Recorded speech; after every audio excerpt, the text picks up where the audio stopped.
Hello everyone, and welcome back to our channel. In today's lesson, we're diving into something super useful. 30 of the most common English phrases you can use in everyday conversations. These are the kinds of phrases native speakers use all the time. They're short, simple, and super practical. And once you know them, your English will instantly sound more natural and fluent. Not only will these expressions help improve your listening and speaking skills, but they'll also help you express yourself more confidently. Whether you're chatting with a friend, asking for help, or just making small talk. We'll go through real-life conversational examples so you can hear how these phrases are used naturally and learn how to use them in your own speaking. By the end of this video, you'll be able to understand and use these expressions with confidence and ease in real conversations. Before we jump in, don't forget to subscribe and hit the bell icon so you never miss one of our daily English lessons. All right, grab your pen, your notebook, and let's get started. Part 1, Everyday Reactions. So let's imagine this. You're chatting with a friend, and they say, "Guess what? I just won a free trip to Japan." Now if you reply, "Oh, nice," you're not wrong, but it doesn't feel very alive, does it? Let's do better. Try saying, "No way, that's amazing." Feel the energy in that? That's how native speakers show excitement. It's natural, it's emotional, and it makes the conversation come alive. No way is a super common reaction in English. You hear it all the time when someone is surprised, whether it's good news or something shocking. Your friend says, "I got front row tickets to the concert," and you say, "No way." Or they tell you, "I actually met Taylor Swift," and you go, "No way, that's insane." It's short, expressive, and full of feeling. Here's another one I love. "You're kidding." Imagine your coworker tells you, "I wore mismatched socks to work and didn't even notice." You smile and say, "You're kidding. That's hilarious." It shows surprise and a bit of humor. You can use it in both serious and playful situations. Someone says, "I lost my phone again," and you say, "You're kidding. That's like the third time." And of course, there's the classic, "Wow." Such a small word, but wow, it's powerful. You see a beautiful photo of a sunset over the ocean. Wow, that's stunning. Someone tells you they graduated top of their class. Wow, congratulations. You can stretch it out for effect. Whoa, or whisper it for drama. Wow, it fits almost anywhere. Now here's a phrase that sounds like a question, but it's really a reaction. Seriously? Someone says, "I studied all night and still failed the test," and you respond, "Seriously?" That's the worst. It's like saying, "Are you for real?" You can use it to show surprise, sympathy, or even disbelief. "Seriously? I can't believe that happened." And then, when something truly good happens, a friend gets a promotion, wins a prize, or finishes a marathon, don't just say, "Good job." Go big. Say, "That's awesome," or "That's amazing." It shows you care. You're excited with them. Your friend says, "I finally passed my driving test," and you say, "That's awesome. I knew you could do it." These phrases, "No way," "You're kidding," "Wow," "Seriously," "That's awesome," they help you connect. They bring your English to life. You're no longer just answering. You're reacting like a real native speaker would. Let's try a little scene together. Picture this. You and a friend are sitting at a cafe. Your friend leans in and says, "Guess what? I'm going to Australia next month." You blink. "No way! That's incredible! For vacation?" "Yeah," they say, "2 weeks with my cousins." You nod, smiling. "Wow, you're so lucky. That's gonna be awesome." Can you feel how natural that sounds? It's just a real conversation between friends. No pressure, no complicated grammar, just simple, emotional, real.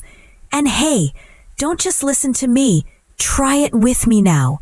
I'll say the situation and you respond out loud with the phrase. Ready?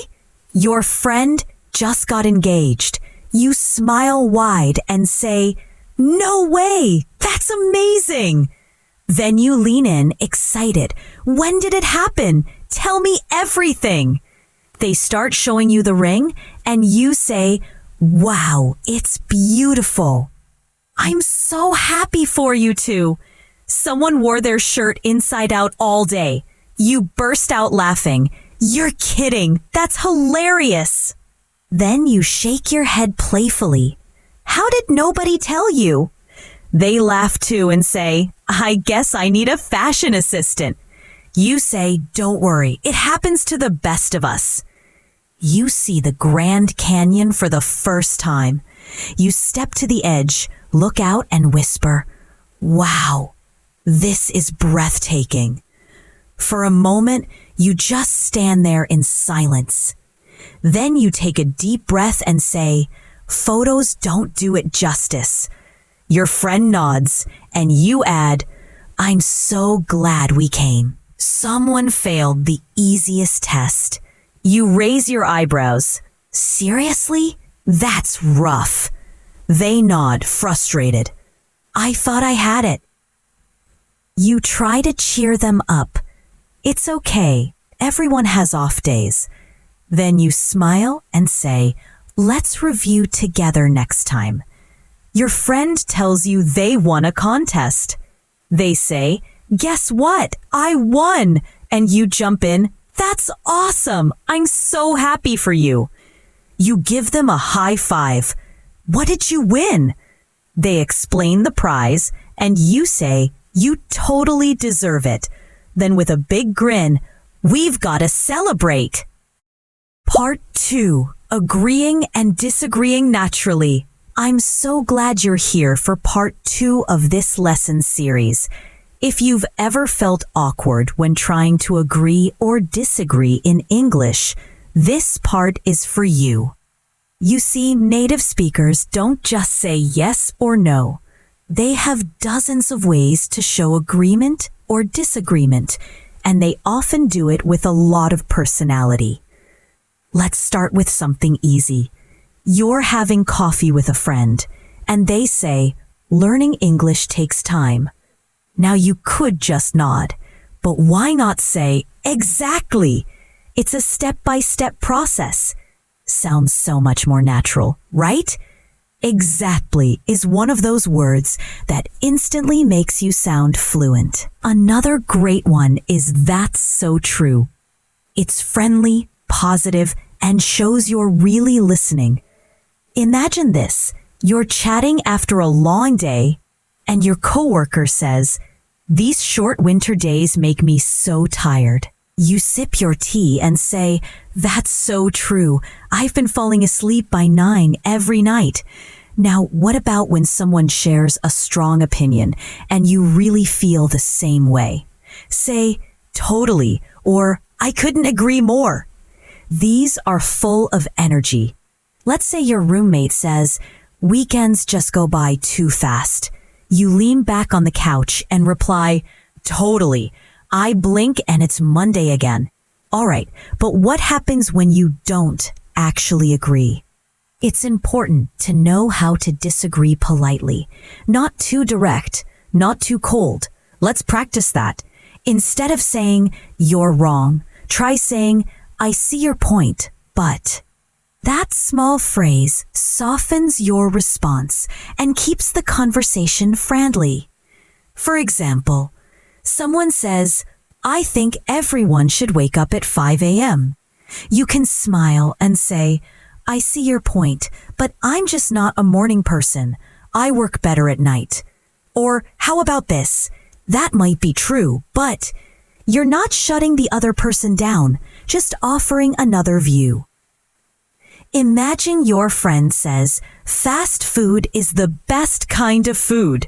You laugh and reply, that might be true for speed, but I prefer home-cooked meals. They just taste better to me. Another one I really like is, I get where you're coming from. That's a powerful way to show empathy before disagreeing. Let's say someone says, I think online learning is always better. You nod and say, I get where you're coming from. It's flexible and convenient. But honestly, I still like being in a real classroom sometimes. These phrases make you sound thoughtful and respectful, and that's what good conversation is all about. Now let's imagine a few short scenes together, like we did before. Try to picture them in your mind. You and your friend are sitting on a bench at the park. They say, I think social media does more harm than good. You think for a moment and say, I see your point, but I think it depends on how people use it. Your friend nods slowly. Yeah, that's true. You both pause. Then you add, totally helps me stay in touch with family overseas though. Here's another one. You and your classmate are walking out of school. They say, this new teacher is really strict. You laugh a little. Exactly. She gave us homework on the first day. Your classmate says, but I think we'll learn a lot. You nod. That might be true. She does explain things really well. Or maybe you're at a small dinner party. Someone says, honestly, I think pineapple on pizza is just wrong. You smile and say, I get where you're coming from, but I love it. That sweet and salty combo is my favorite. They laugh and say, okay, we can agree to disagree. You see how natural that sounds? The conversation keeps flowing. It's not just yes or no. It's full of connection, emotion, and personality. Let's practice a few together, okay?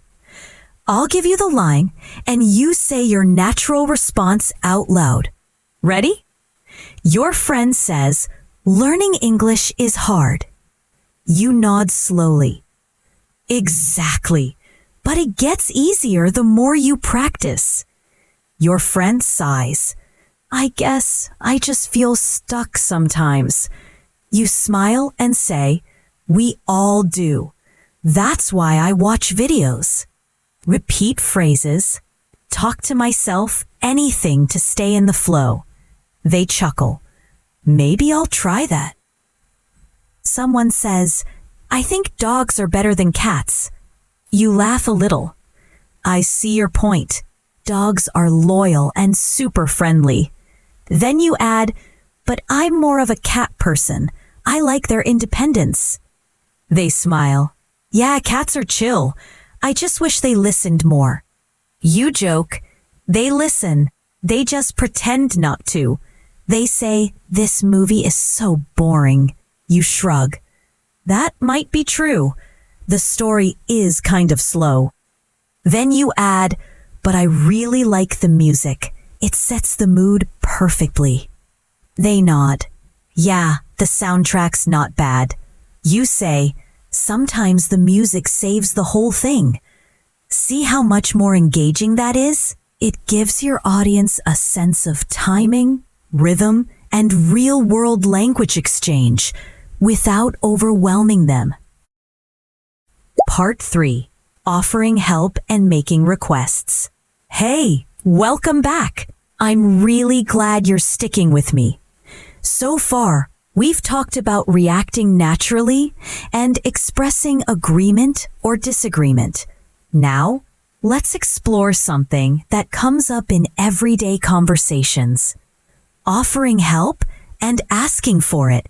You know, helping others or asking for support is something we do all the time. But the way we say it really matters. If you're too direct, it can sound a little rude. If you're too shy, people might not realize you need help. That's why today I'm going to teach you some simple, polite, and supernatural English phrases for these moments. Let's start with offering help. Imagine this. Your friend is carrying a stack of books and struggling a bit. You walk over and say, "Do you need a hand with those?" It's short, kind, and very common. You're not just standing there, you're offering support in a friendly way. Another great phrase is, "Let me help you with that." Let's say someone's setting up chairs before a meeting. Instead of waiting, you say, "Let me help you with that," and start moving chairs. It shows that you're proactive and thoughtful. Sometimes we say, "Let me know if you need anything." This is great when someone seems stressed or busy. Maybe your coworker is working late. As you leave, you say, "Hey, let me know if you need anything, okay?" It's a small phrase, but it builds connection. Now, let's try a short scene. You see a friend struggling to carry some groceries. You walk up with a smile. "Do you need a hand with those?" They laugh. "Yes, please. I brought way too much." You take a bag from them. "No worries." Happens to me every time I go shopping hungry. They say, "You're a lifesaver. Thanks." Another one. Your coworker looks overwhelmed with paperwork. You approach their desk. "Hey, let me help you with that." They look up, surprised. "Really? That'd be amazing." You sit beside them. "Yeah, I've got a few minutes before my next task." They smile. "Thanks, I really appreciate it." Now, what if you need help? Here's the key. Be clear, be polite, and smile if you can. One great phrase is, "Would you mind?" Let's say your printer is jammed and you're not sure what to do. You turn to someone and say, "Would you mind showing me how to fix this?" It's soft, respectful, and very native sounding. Another one is, "Could you do me a favor?" It works really well when you want someone's help without sounding demanding. For example, "Could you do me a favor and read this email before I send it?" You're not bossy, you're collaborative. And here's a gentle one for casual moments. "Do you think you could?" For instance, "Do you think you could give me a ride after class?" It's friendly and calm, not too strong, not too weak. Let's imagine a few real conversations. You're stuck writing a report and your friend is good at editing. You ask, "Hey, could you do me a favor?" They pause, curious. "Sure, what's up?" You smile and hold up your laptop. "Can you take a quick look at this? I just want to make sure it sounds natural." They nod. "Of course, let's fix it together." You're having trouble with a new app on your phone. You turn to your brother. "Would you mind helping me figure this out?" He takes your phone. "What's it doing?" You explain. "It keeps freezing whenever I open it." He grins. "No problem. I'm the tech support guy today, huh?" You're meeting a friend, but your bike tire is flat. You call and say, "Hey, do you think you could give me a ride?" They say, "Sure. Where are you?" You reply, "Just outside my place. I'll wait near the corner." They laugh. "All right, I'll be there in 5. You see? These conversations feel normal, friendly, and full of small kindnesses. Helping and asking for help is a big part of everyday English, and these phrases make it so much easier. Let's try a quick speaking practice together. I'll say a situation, and I want you to respond out loud with a full line, not just a phrase. Ready? You see your neighbor lifting a heavy box. Say, "Do you need a hand with that?" You need help moving a table. Say, "Would you mind helping me move this?" Your classmate seems stressed with their homework. Say, "Let me know if you need anything, okay?" You can't figure out a new program on your computer. Say, "Do you think you could help me with this?" Beautiful. Keep practicing those out loud. And more importantly, start using them in real life. These aren't just phrases. They're social tools. They show people you care, you're polite, and you know how to communicate clearly in English. In the next part, we're going to look at expressing emotions and opinions. How to say things like, "I'm so happy for you," or "to be honest," in a way that sounds fluent and sincere. Part 4. Expressing emotions and opinions naturally. Welcome back! I'm glad you made it to part 4 because this one is all about something really important. Expressing how you feel. Whether you're happy, sad, excited, disappointed, or just being honest about something. Being able to say it naturally makes a huge difference in your English fluency. And here's the truth. Native speakers express emotions all the time. It's not just good or bad. It's, "That's amazing," or "I'm really sorry to hear that." These little expressions are what bring your English to life. Let's start with something positive. You're talking to a friend and they tell you, "I got the job." Instead of just saying congratulations, you could say, "That's awesome. I'm so happy for you." It sounds warm. It sounds real. You're not just reacting, you're connecting. Let's build a little scene around that. Your friend says, "I got the job I applied for." You smile big and say, "That's awesome. I'm so happy for you." They nod. "Thanks. It's been a long time coming." You say, "You totally deserve it. I knew you'd get it." They laugh.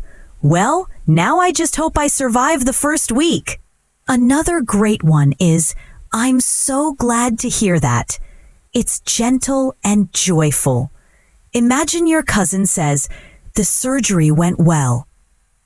You respond, "I'm so glad to hear that. What a relief." That little phrase is full of support. Now let's flip it. What if someone shares bad news?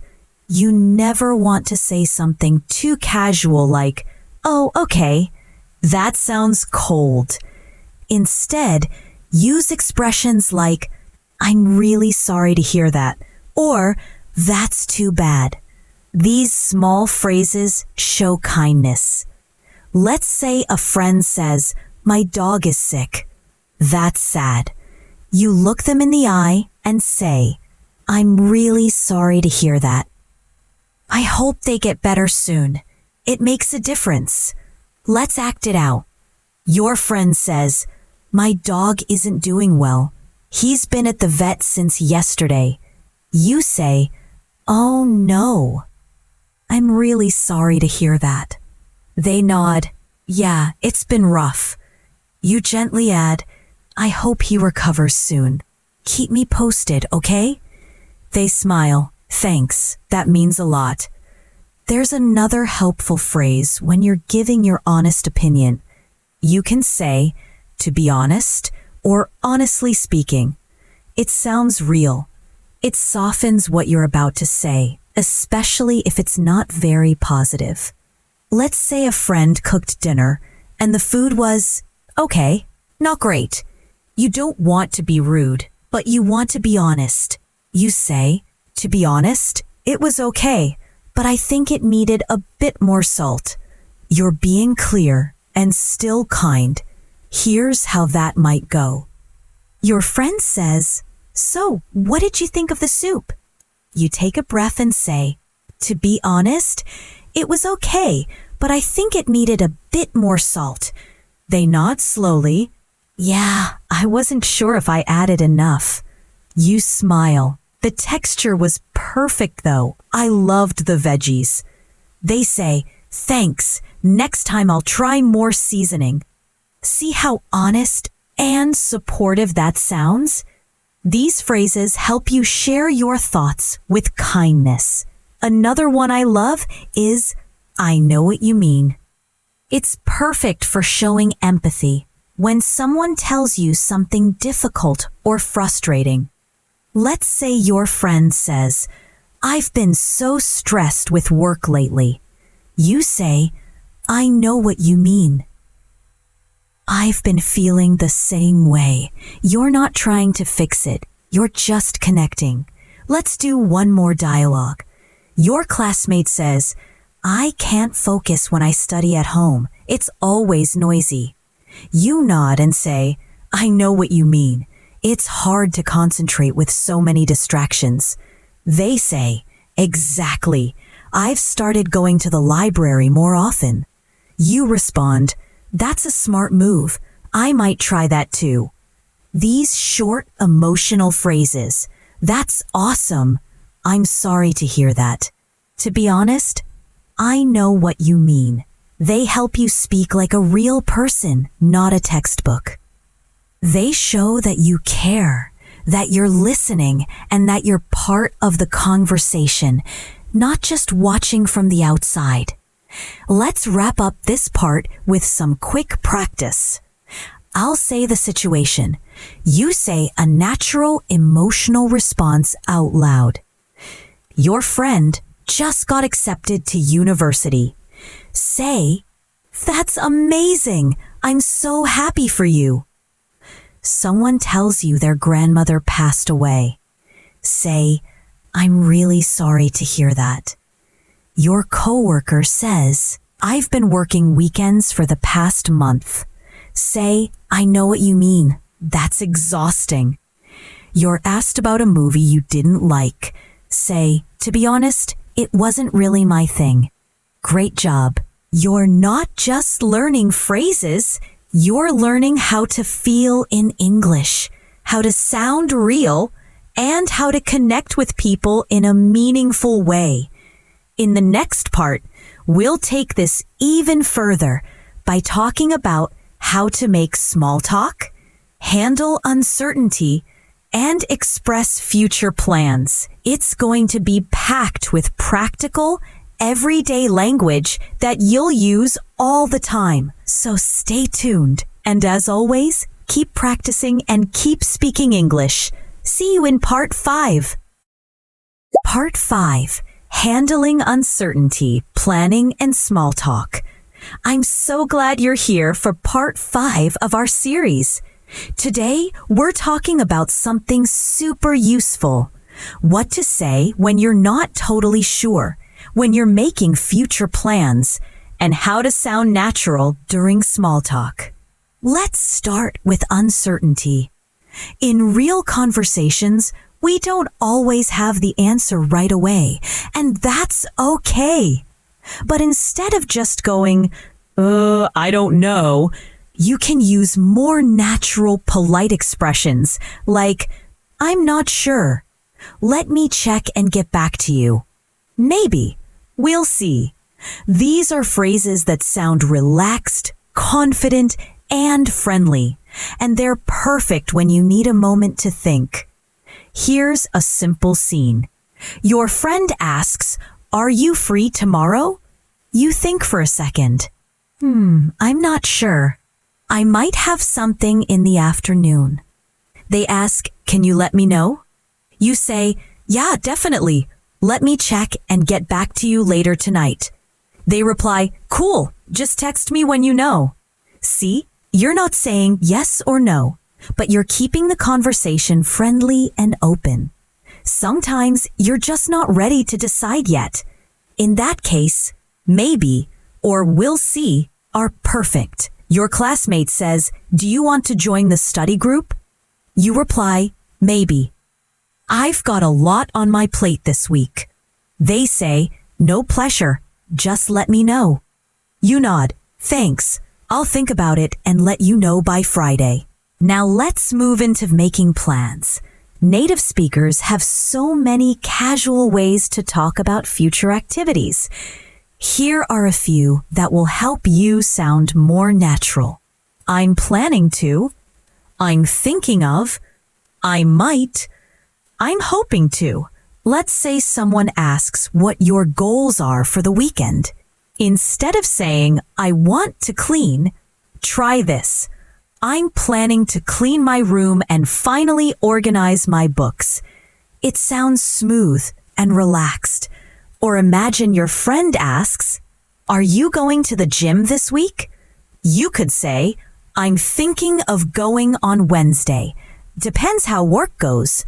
Let's build a scene around this. Your friend says, "So, any plans for the weekend?" You reply, "Yeah, I'm planning to visit my aunt. She just had surgery." They nod.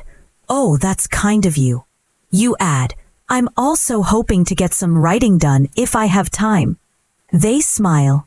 Sounds like a meaningful weekend. Now let's talk small talk. Those little conversations we all have just to stay friendly or keep a connection going. You'll hear phrases like, "So how's everything going? What have you been up to? Did you hear about?" By the way, these are great for keeping a conversation going, even with someone you don't know very well.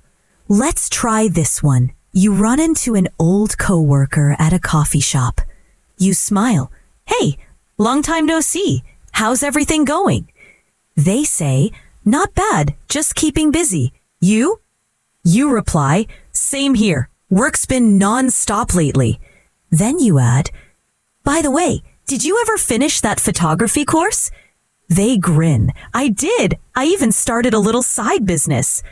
With small talk, it's not about deep topics. It's about keeping things light, friendly, and open. You're showing interest, asking questions, and staying connected. Let's practice some together. I'll give the situation. You say the natural phrase aloud. Ready? You're not sure if you're free tomorrow. Say, "I'm not sure. Let me check and get back to you." You want to clean your room this weekend. Say, "I'm planning to clean and organize a bit." You run into a classmate you haven't seen in a while. Say, "Hey, long time no see. How's everything going?" You want to ask about a shared interest. Say, "By the way, have you been reading anything good lately?" You're not ready to say yes to a plan. Say, "Maybe. I just need to check my schedule." Perfect. These phrases may sound simple, but they're so powerful in real life. They help you sound fluent, friendly, and in control of your own message. In the next part, we'll take things further by looking at polite exits, confirmations, and everyday casual responses. Little phrases that help you sound natural when ending conversations, agreeing softly, or reacting to the small stuff. Until then, keep practicing and keep speaking English. See you in Part 6. Part 6. Polite exits, confirmations, and casual responses. We've learned how to react naturally, agree and disagree, ask for help, express emotions, and talk about plans. That's a lot, right? But here's something just as important: knowing how to wrap up a conversation politely, confirm something without sounding robotic, and use those little everyday expressions that make your English sound casual and confident. Let's start with something you use every single day, ending conversations. In English, we don't usually say just goodbye. That can sound a little stiff or formal. Instead, we use phrases like talk to you soon, I'll catch you later, take care, I've got to run. These are polite, friendly ways to leave a conversation, whether it's in person, on the phone, or even in a text. Let's picture this. You're finishing a chat with a coworker at the office. You say, it was great catching up. I'll catch you later, okay? They nod. Yeah, for sure. Take care. You smile. You too. Let's grab lunch next week. They reply, sounds good. I'll text you. That's natural. That's how real conversations wind down. Not too fast, not too formal. Here's another example. You bump into a friend at the supermarket, and after chatting for a bit, you check your watch. Anyway, I've got to run. I'm late for an appointment. They say, no problem. Great seeing you. You smile and wave. Yeah, let's catch up properly soon. Take care. They respond. You too. Bye. Simple, right? Just having these little phrases ready can make social moments smoother. Now let's talk about confirming something. In English, we often use short little tags or confirming phrases at the end of a sentence. You'll hear people say, right? Isn't it? Yeah? You know? They help you check if someone agrees or is following along. Let's imagine this. You're chatting with a friend about the weather. You say, it's really hot today, isn't it? They nod. Yeah, crazy for this time of year. You reply, I had to turn the fan on at 9 a.m. It's getting worse every summer, right? They laugh. Tell me about it. You can use these tags with almost any topic. Try these. That was fun, wasn't it? You liked the movie, right? You're coming tomorrow, yeah? They keep the conversation flowing and feel very casual. Let's try a mini scene using that. You and your classmate just finished a project. You say, that went pretty well, didn't it? They smile. Yeah, I think we nailed it. You laugh. We make a good team, right? They reply, definitely, high five.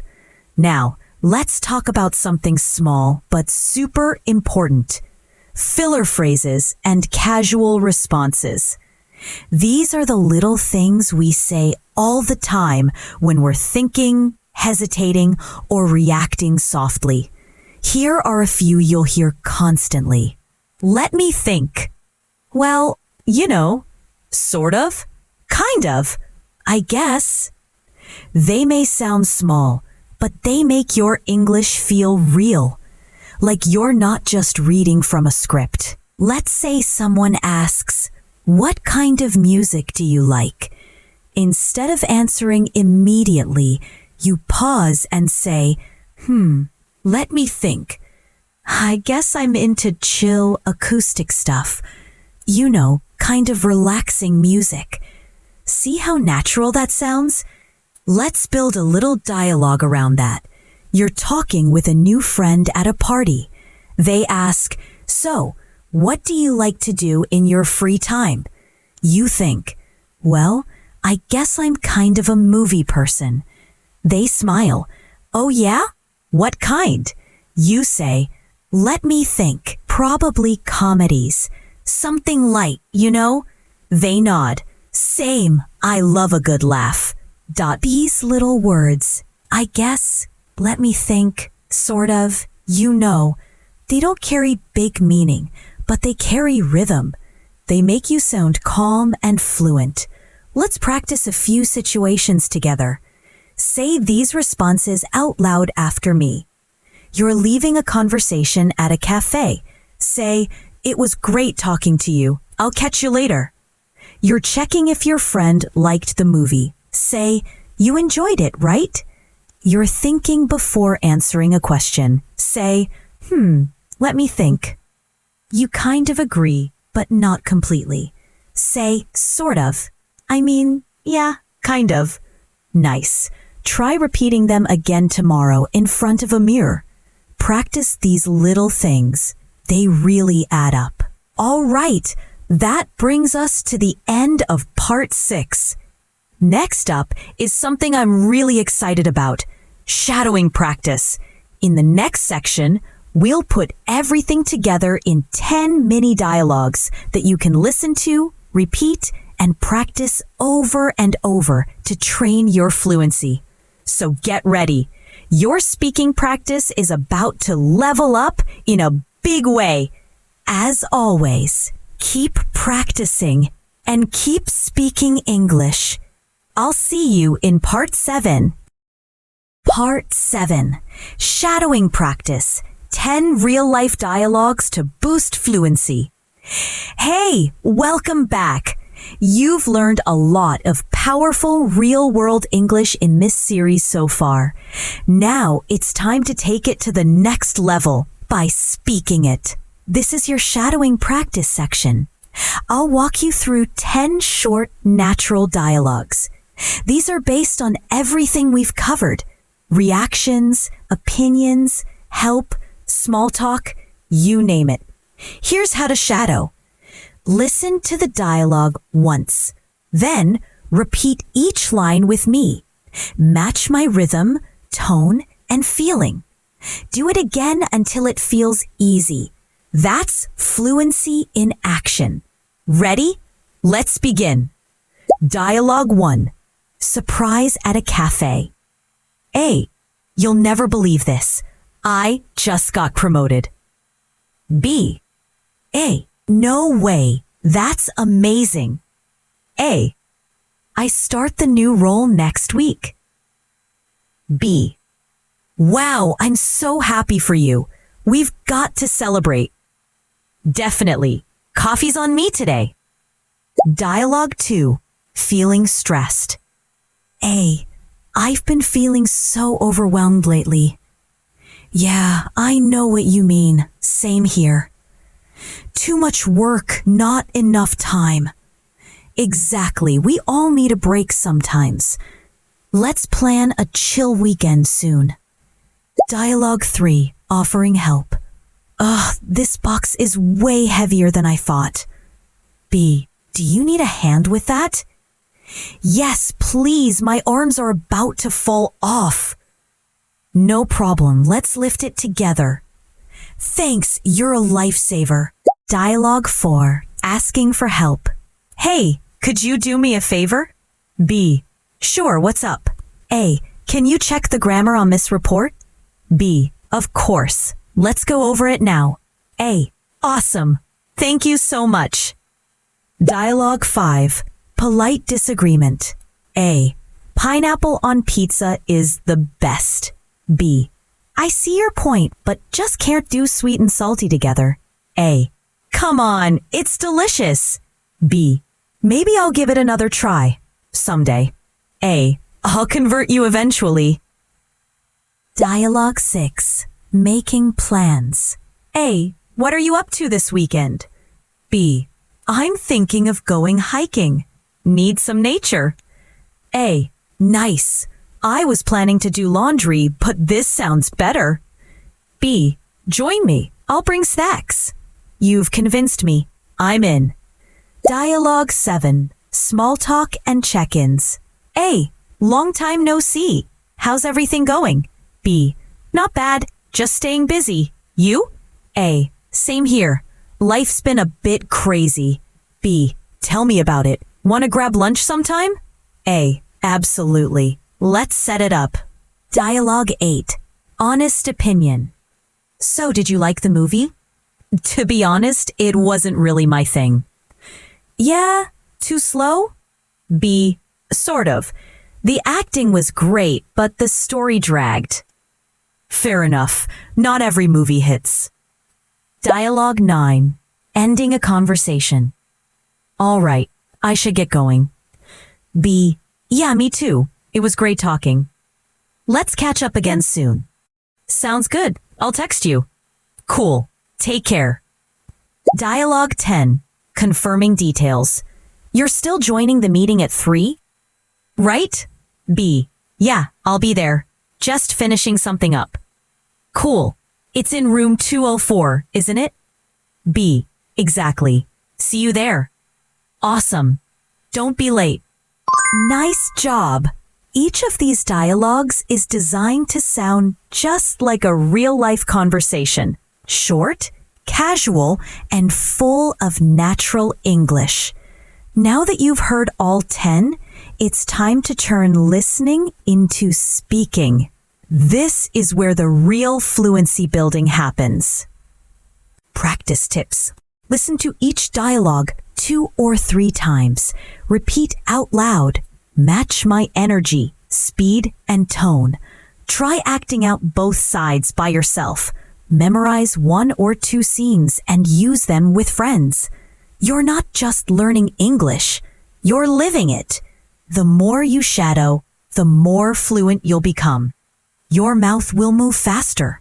Your memory will lock in new phrases, and your confidence will skyrocket. Next up is part 8, our conclusion and fluency building tips to help you continue growing every day. Keep going strong and keep speaking English. Part 8, conclusion and daily fluency tips. Wow, what a journey this has been. If you've made it all the way through parts 1 to 7, I want to say something very simple but very true. I'm proud of you. Seriously, most people don't stick with language learning, but you've just spent time learning real, practical English that will actually help you speak more naturally, confidently, and fluently in the real world. Let's take a moment to look back. You've learned how to react naturally with phrases like "no way" and "you're kidding." Agree and disagree politely using "exactly." That might be true. Offer help or ask for it. Do you need a hand? Would you mind? Express emotions and opinions. I'm so glad. To be honest, make plans, handle uncertainty, and master small talk. End conversations smoothly. Talk to you soon. I've got to run. Use filler phrases and confirmation tags like sort of, right? And finally, you've shadowed real-life dialogues, not just memorizing, but training your fluency muscle. But here's the big question now. How do you keep going? How do you take this and make it part of your real daily life? Let me give you a few powerful tips that can help you build a routine and stay consistent. Practice in small bursts every day. You don't need hours. Even 5 to 10 minutes a day is powerful if you do it with focus. Pick 3 phrases each morning. Say them out loud in the mirror. Use them in a sentence. That's it. Do it every day, and those phrases will become part of you. Shadow short dialogues often. Rewatch part 7. Pause after each sentence. Imitate the tone, speed, and emotion. Don't just say the words. Feel them. Pretend you're in the scene. It's one of the fastest ways to improve your pronunciation and rhythm. 3. Talk to yourself. Yes, really. Walking around the house, describe what you're doing. I'm making coffee. I'm thinking of going for a walk later. This builds fluency because you're using English in context, even if no one's listening. 4. Keep a speaking notebook. Every time you learn a new phrase, write it down. Then, write a sentence using it, and once a week, review your notebook out loud. It's like training your brain to speak. 5. Speak more. Wait less. Don't wait until your English is perfect. Start speaking now, even if it's messy, even if you make mistakes. Fluency doesn't come from perfection. It comes from practice. Before we end, I want to leave you with this final thought. Learning a language isn't about sounding like a robot. It's about sounding like you in English. So be real, be kind, be expressive, react, ask, answer, joke, laugh. Use the language to connect, not just to impress. If you do that, fluency will come, and it will feel natural. So thank you from the bottom of my heart for spending this time with me. If you enjoyed this video, let me know in the comments. And if there's a topic you want to learn next, phrases for dating, job interviews, travel, whatever, I'd love to help. Don't forget to like, subscribe, and hit the bell so you never miss a lesson. And as always, keep practicing, keep growing. I'll see you soon.